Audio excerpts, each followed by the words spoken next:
Hi hello అందరికీ నమస్కారం. Welcome to our channel. నేను ఆదిత్య. ముచ్చెర్ల కేంద్రంగా 4వ సిటీని నిర్మిస్తానని సీఎం రేవంత్ రెడ్డి ఇప్పటికే చెప్పడం జరిగింది. ఇక అక్కడ స్కిల్ యూనివర్సిటీకి సంబంధించినటువంటి ఒక అంశాన్ని కూడా శంకుస్థాపన చేయడం జరిగింది. సో మరి ఇప్పుడు అక్కడ ధరలు ఏ విధంగా ఉన్నాయి, అక్కడ అసలు ఇన్వెస్ట్ చేయొచ్చా, ఫ్యూచర్లో అక్కడ రిటర్న్స్ని ఏ విధంగా ఎక్స్పెక్ట్ చేయొచ్చు, ఇలాంటి ఎన్నో అంశాల గురించి తెలుసుకునే ప్రయత్నం చేద్దాం. సో ప్రస్తుతానికి మనతో పాటు స్టూడియోలో ఉన్నారు real estate expert Sanjay Nayak గారు. సో వారిని అడిగి మరిన్ని విషయాలు తెలుసుకుందాం. సార్ నమస్కారం. సార్ నమస్కారం సార్. సార్, ముచ్చెర్ల కేంద్రంగా సీఎం రేవంత్ రెడ్డి ఇప్పటికే 4వ సిటీ నిర్మిస్తానని చెప్పేసి ఒకటి హామీ ఇవ్వడం జరిగింది. అండ్ అక్కడ ఇప్పటికే స్కిల్ యూనివర్సిటీకి సంబంధించింది కూడా శంకుస్థాపన చేయడం జరిగింది. సో మరి ఇప్పుడు ఆ పరిధిలో ఉన్నటువంటి ల్యాండ్స్ ఏ విధంగా ఉండబోతున్నాయి అండ్ వాటి మీద అంటే ఎవరైతే ఇన్వెస్ట్ చేస్తున్నారో వాళ్ళు అక్కడ నుంచి రిటర్న్స్ ఎంతవరకు ఎక్స్పెక్ట్ చేయొచ్చు అసలు? సో వండర్ఫుల్ టాపిక్ అండి ఇది.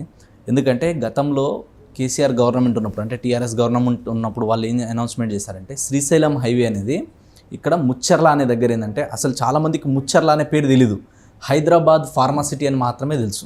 సో హైదరాబాద్ ఫార్మాసిటీ కోసం అని చెప్పేసి 19,300 ఎకరాలు అండ్ ఎబోనే ఉంది ఇంకా ల్యాండ్. అంత ల్యాండ్లో ఇక్కడ మేము ప్రపంచంలోనే అతిపెద్ద ఫార్మాసిటీ కడతాము. సో దీనివల్ల లక్షల మందికి డైరెక్ట్ ఇండైరెక్ట్ ఎంప్లాయ్మెంట్ వస్తుంది. ఇక్కడ ఏరియా మొత్తం డెవలప్మెంట్ చేస్తామని చెప్పి చాలా వరకు ల్యాండ్ కూడా ఆక్యుపై చేయడం జరిగింది. అంటే ప్రొక్యూర్ చేసుకొని పెట్టుకున్నారు. తర్వాత ఏమైంది, సడన్గా గవర్నమెంట్ మారిపోయింది. ఇప్పుడు కాంగ్రెస్ గవర్నమెంట్ వచ్చింది. సో కాంగ్రెస్ గవర్నమెంట్ వచ్చిన తర్వాత చాలామంది ఒక విషయంలో భయపడ్డారు. ఏంటంటే ముచ్చెర్ల ఫార్మాసిటీ అనేది క్యాన్సల్ అన్నారు. ఫస్ట్ క్యాన్సల్ అనగానే అందరూ భయపడ్డారు. అమ్మో ఇప్పుడేందో ఇక్కడ ఏమైంది, ఫస్ట్ వీళ్ళు చెప్పగానే ఫార్మాసిటీ ప్రపంచంలోనే అతిపెద్దది అనగానే ఎక్కడెక్కడ ఉన్న వాళ్ళందరూ అన్ని హైవేలను పక్కన పెట్టేసి శ్రీశైలం హైవేలో ఇన్వెస్ట్మెంట్ చేస్తారు. కానీ ఇప్పుడు ఏమైంది, సడన్గా క్యాన్సల్ అనేసరికి కొందరు ఆగిపోయారు. ఇంకా మళ్ళీ అమ్మో చూద్దాంలే ఏమవుతుందో, నెక్స్ట్ ఏమవుతుందో, వెయిట్ అండ్ వాచ్ అనే మూడ్లోకి వెళ్ళిపోయారు. కానీ మళ్ళీ గవర్నమెంట్ ఏం చెప్పిందంటే ఇక్కడ ఆల్రెడీ ఇంత ల్యాండ్ బ్యాంకింగ్ ఉంది, ఖచ్చితంగా ఇక్కడ దీన్ని మేము ఏం చేస్తామంటే ఒకటే దగ్గర కాకుండా దీన్ని టౌన్షిప్లుగా నిర్మిస్తాము. అన్నీ ఒకటే దగ్గర ఉంటే పొల్యూషన్ వల్ల ఏమవుతుంది, ఇక్కడ చుట్టుపక్కల ఉన్న ల్యాండ్ వాల్యూస్ ల్యాండ్కి ఎఫెక్ట్ అవుతుంది, జనాలకు ఎఫెక్ట్ అవుతుంది. అంత పెద్ద ఫార్మా ఇక్కడ ఒకటే దగ్గర ఉండడం మంచిది కాదని చెప్పి సో ఇప్పుడు కొత్త గవర్నమెంట్ వచ్చిన తర్వాత సీఎం రేవంత్ రెడ్డి గారు ఏమన్నారంటే ఈ ఏరియానంతా కూడా ఏంటంటే మెడికల్ హబ్గా చేస్తాం. అంటే టాబ్లెట్స్కి సంబంధించినవి కానీ పొల్యూషన్ లేని కంపెనీస్ కానీ ఏవైతే ఉంటాయో కొన్ని కంపెనీస్ మాత్రమే ఇక్కడ, మిగతా అన్ని కూడా మనం స్ప్లిట్ చేద్దాం డిఫరెంట్ హైవేస్లలో డిఫరెంట్ లొకేషన్లో ఎక్కడైతే సూటబుల్ ఉందో అక్కడే మనం దీన్ని మొత్తం షిఫ్ట్ చేద్దాం.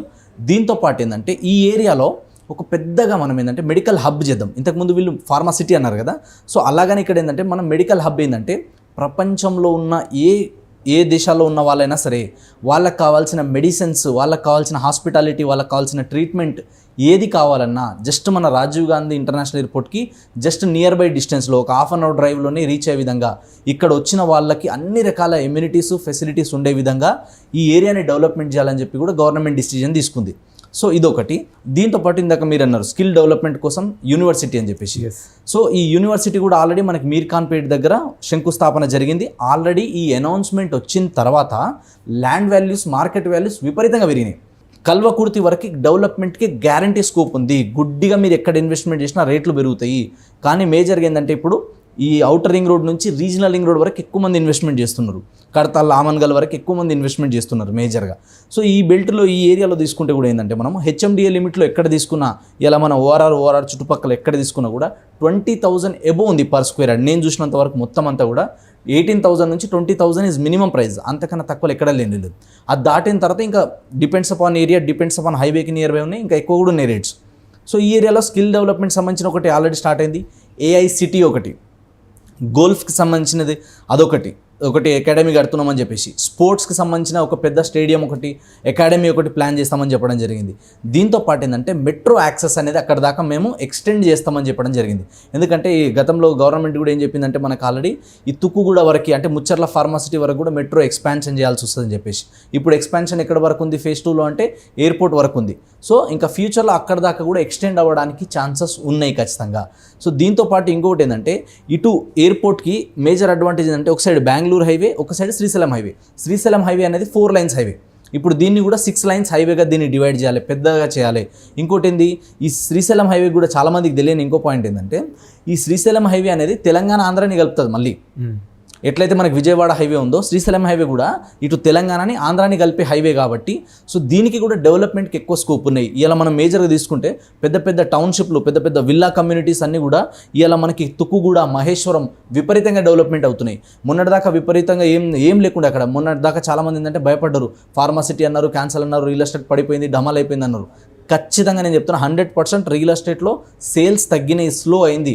కానీ ఎప్పుడైతే ఈ అఫీషియల్గా అనౌన్స్మెంట్ వచ్చిందో గవర్నమెంట్ దీన్ని మేము ఖచ్చితంగా డెవలప్మెంట్ చేస్తాం, రానున్న రోజుల్లో దీన్ని ఒక నెక్స్ట్ లెవెల్ ఒక మోడల్ సిటీగా, అంటే ఇది చెప్పడానికి కూడా చాలా ధైర్యం కావాలి. ఎందుకంటే హైదరాబాద్ అనేది ఏంది, హైదరాబాద్ అంటే ఒక్క హైదరాబాదే కాదు, హైదరాబాద్ని ట్విన్ సిటీస్, ట్రై సిటీస్ అంటారు.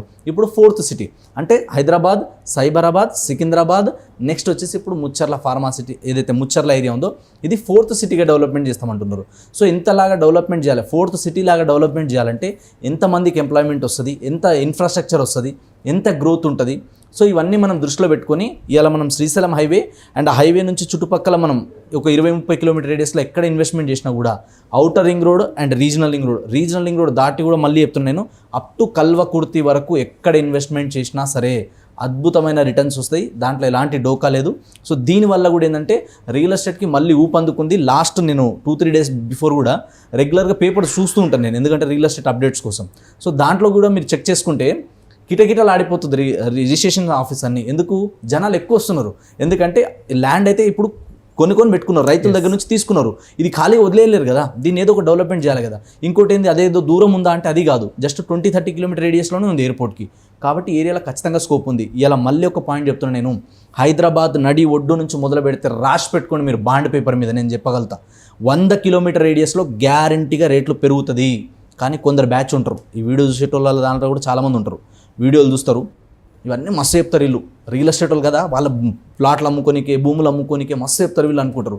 అలా అనుకునే వాళ్ళు చూసేవాళ్ళు చూస్తూనే ఉంటారు. ఔటర్ రింగ్ రోడ్ వచ్చినప్పుడు కూడా అట్లనే చూసుకుంటూ ఉన్నారు, వాళ్ళు అక్కడే ఉన్నారు. కానీ ఎవరైతే ముందు చూపుతోని ఇన్వెస్ట్మెంట్ చేశారో విజన్తోని వాళ్ళే కోటీశ్వరులు అయ్యారు. మీరు ఒక ప్రొఫెషన్లో ఎక్స్పర్ట్, ఎస్ఆర్నో యాంకరింగ్లో you are the expert, real estate I'm the expert. So మీ ప్రొఫెషన్ గురించి మీకు నాలెడ్జ్ ఉంటుంది, కానీ నా ప్రొఫెషన్ గురించి మీకు తెలియదు కదా.